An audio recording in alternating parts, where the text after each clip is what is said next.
Hi mga Mare! So, ngayon nga yan. Gabi yan. And, yan, nag-exercise lang ako dyan. So, yan, nagkape ako kahit gabi na. So, mga ano yan, 10 yata yan. Kadadating ko lang yung galing sa pagsampa. So, yan, pinapakita ko sa inyo, inanda ko na yung damit ko for kinabukasan kasi at Tuesday. So, magsiselebrate kami sa school. So, yun yung mga susunod. And, dahil nga nagsuspend ng klase, pumunta na lang kami sa library.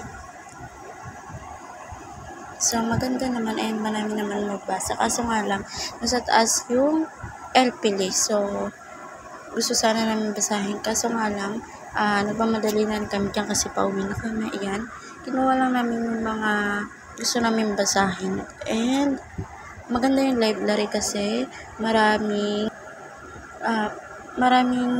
pictures and mga books. Nagpicture lang ako dyan. Nagpicturean ko rin yung mga mapa and ang gaganda, super. Bye-bye!